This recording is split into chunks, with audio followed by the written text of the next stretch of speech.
self-service luggage lockers at Amsterdam Central Station are conveniently located in the East Wing and are available for your use daily from 5 a.m. to 1 a.m.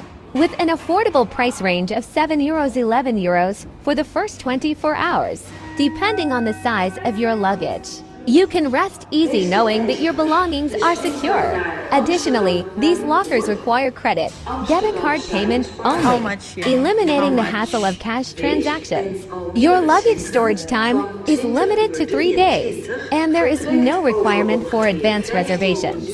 Despite the high storage fees, these luggage lockers in Amsterdam Central Station have frequently been found full.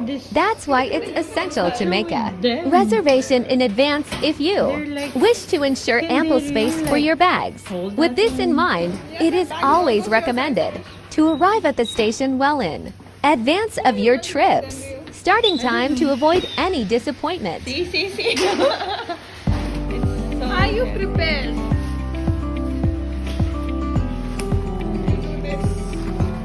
It's really exhausting though. Thinking how can I fit my things?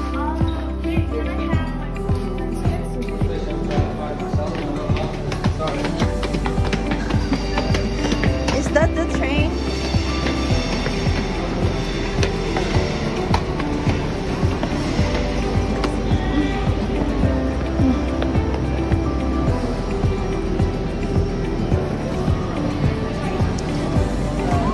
We're going to Utrecht, oh, that one.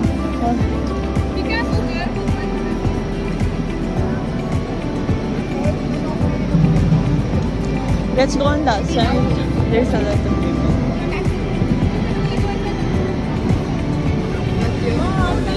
Let's go on the other side.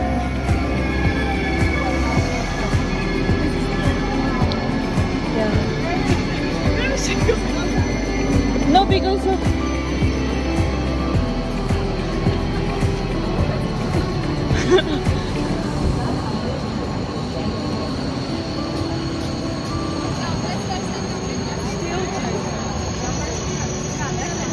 let's go up, burn up. I want up.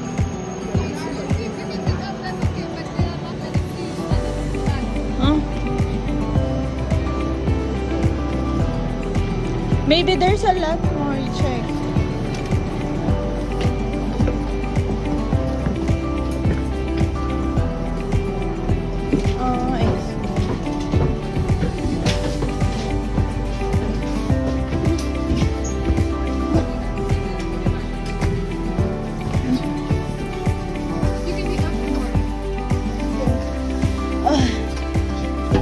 So tiring.